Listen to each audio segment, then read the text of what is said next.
Who's ready for LA to get yet another trophy? The LA Galaxy play for MLS Cup today. The Dodgers are allegedly offering the least amount of money for Juan Soto, and Lincoln Riley will look to the transfer portal to complete USC's quarterback room. Good morning. I'm James. This is your daily dose of sports and snark for the greatest sports city in the world, Los Angeles. This is the Faithful Angelenos Morning Report. It's December 7th, 2024. Welcome back to the Sanctum Sanctorum of LA Sports. It's good to be here, only I'm not going to be here that long. I'm going to be on my way to Dignity Health Sports Park, where later today I will watch the Galaxy reach for potentially a 6th MLS Cup. Glorious. Can't wait to see it.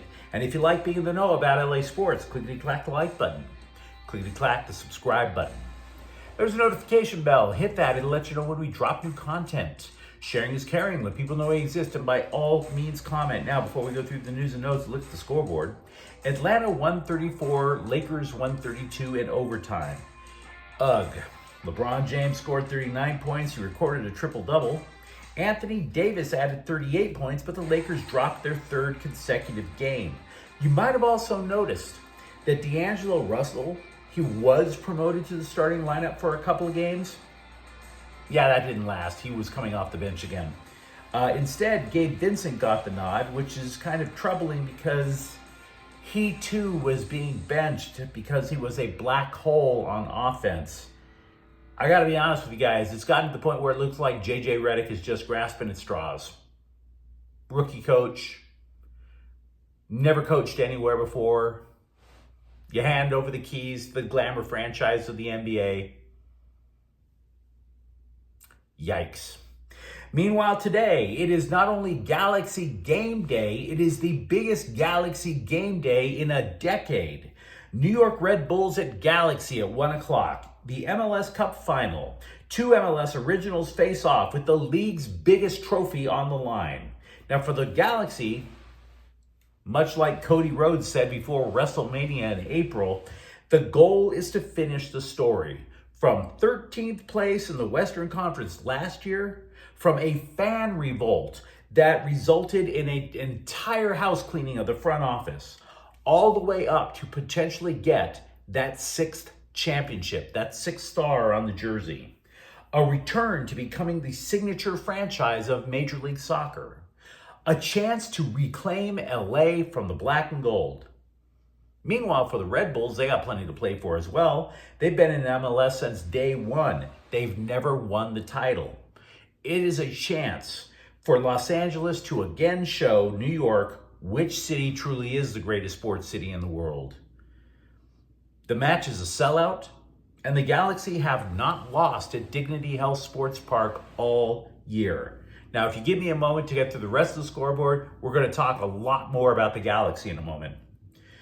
Minnesota is at the Kings at 5 o'clock, and USC basketball is going to be at Washington at 3. The Trojans are looking to snap a 3-game losing streak. And let's get to the news, which means let's get back to the Galaxy. Midfielder Marco Reus, a German legend and a potentially much-needed playmaker for the Galaxy, should be available to play despite a groin injury that he suffered in last week's match against Seattle. This is according to Greg Vanney.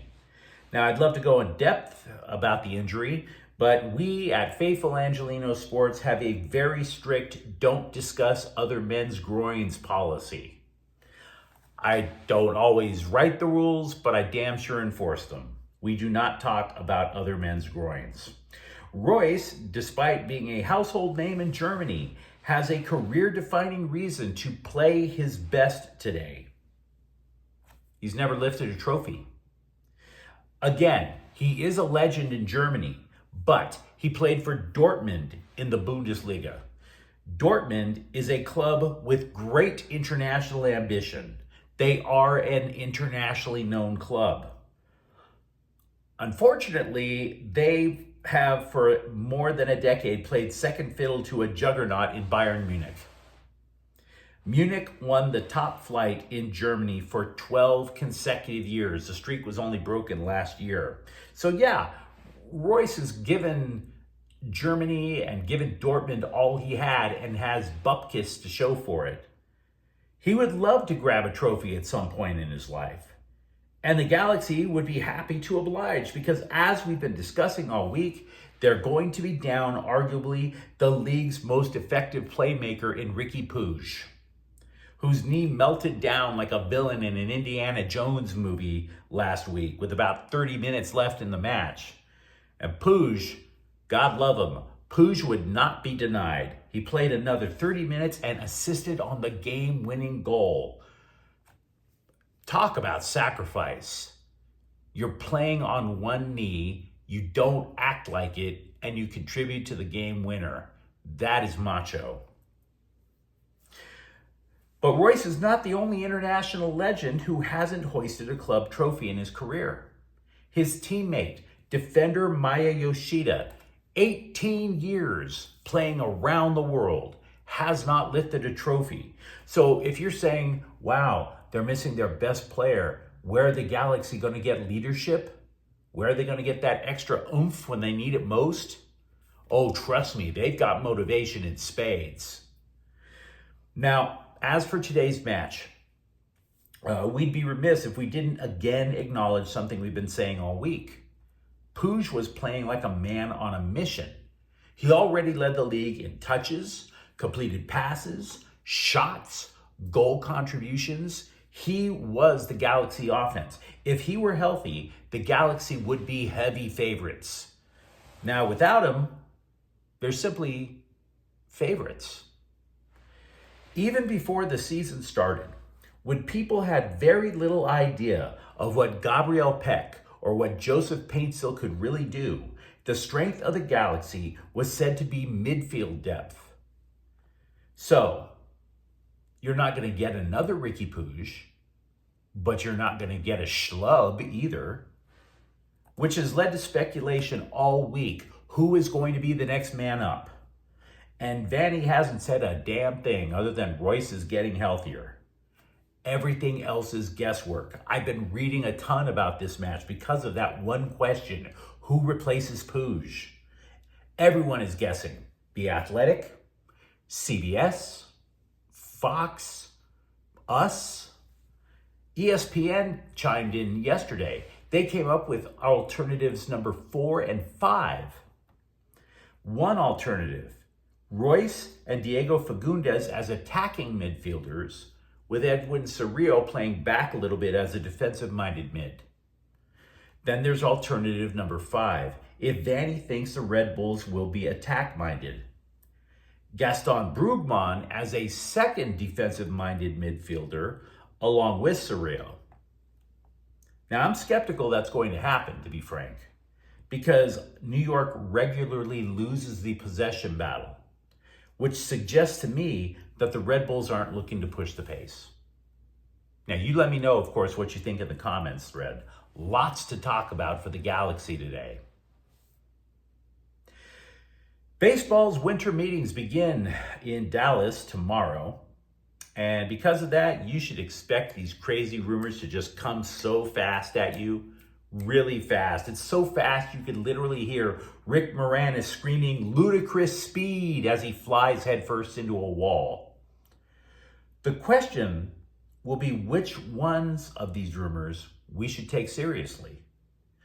For example, John Heyman of the New York Post is suggesting that among the 5 teams who are supposedly in a hot pursuit of free agent outfielder Juan Soto, the Dodgers are sticking to their guns and not going over $600 million. Should we believe him? See, I'm not sure, because earlier this week, Heyman wrote a column pleading with everyone in Major League Baseball to band together and do whatever it takes to keep Soto out of Los Angeles. Oh my God, the Dodgers are already so much better than everybody else, he wrote. So you tell me, do you think he has a dog in this fight? His reputation?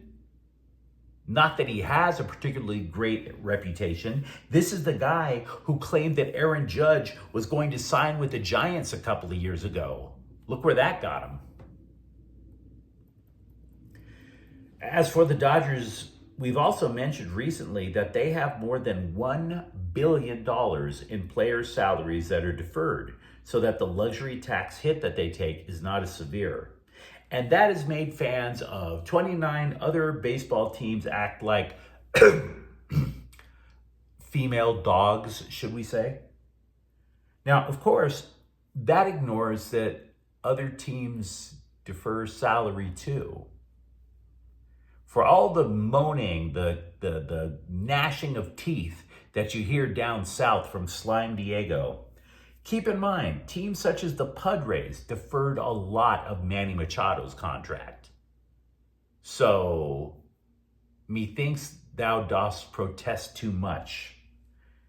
Now, if you are wondering how upset, because there's been a lot of Sturm und Drang, it's not against the rules, but we know it's wrong. If you're wondering how upset the rest of Major League Baseball is at the Dodger way of adding high-priced talent, an executive told The Athletic that there's about 4 or 5 owners who are philosophically opposed to deferring money, and as such, they might be amenable to a rule change. One of those owners, we know, and I don't want to name him, but it rhymes with farty oregano. Just saying. The LA Times made a good point, which is becoming increasingly rare, so we should appreciate them when they eventually just like slip through the cracks. Like, oh, hey, wait, there's a good point. Who knew? The LA Times actually decided to use its brain. Kudos to them. So here's the point. The Scribe mentioned that Lincoln Riley wasn't sold on Miller Moss at the end of last season. This is despite that eye-popping performance at the Holiday Bowl. And so because of that, Riley was going to go into the transfer portal to look for new quarterbacks. Now, Riley didn't add a big-time quarterback. There were a couple of elite quarterbacks to be had. As it turns out, they kept Moss, and it was fool's gold. Riley is now confirming that the Trojans do want to add a quarterback in the portal, but he did not say if he was looking for a backup quarterback for Jade Mailata. He didn't say if it was for a backup quarterback or for a replacement for Mailata. The problem that Lincoln Riley faces, though, if he chooses that route, is that right now, the best option of quarterbacks in the portal, wait for it, Miller Moss. Just saying. Now, it's possible that other established quarterbacks could jump in. The portal closes at the end of the month. USC has no choice. They want to be patient. Over at UCLA, meanwhile, 2 more running backs have entered the transfer portal yesterday. That would be Isaiah Carlson and Deshaun Morrell. Now, neither of them contributed much to the Bruins offense, to be honest. The WNBA is expanding next season, and for that reason, you can either credit or blame Caitlin Clark. For all the hate that girl gets, let's be real, there was interest in watching at least her. And the league wants to strike while the iron is lukewarm, so they've added a team. The Scum Francisco Valkyries held an expansion draft yesterday. And in the process, where they get to pull players from other teams around the league, they freed forward Stephanie Talbot from the Soarks. Now, this is not to say that we will ever root for a San Francisco team. For that matter, this is not to say we are actually going to openly try to hate on Los Angeles teams. But let's be real with this. The Soarks were the worst team in the WNBA last year. They didn't, and for all that turmoil, for all that losing, for all that suckitude, they didn't even get rewarded with the top pick in the WNBA draft. They lost the lottery too. And by the way, the player that the franchise wanted to be as the foundation of their turnaround is far more interested in gaining Instagram followers than scoring. So normally, I wouldn't say something like this. But Stephanie Talbot, if you wanted to leave, I understand. But you let me know what you think in the comments thread. Talk to me about how excited you are about the LA Galaxy's chances of getting a trophy today, or for that matter, if you're an LAFC fan and you can't stand it. Do you think that the Dodgers are out or trailing in the Juan Soto sweepstakes? And if you enjoyed the content, don't forget to subscribe to Faithful Angelenos. We talk LA sports every single day here. Thank you for watching. I'm James. We'll be back later today with a rapid recap of Galaxy soccer. Faithful Angelenos is a Kian Cortel Queso production. Take care.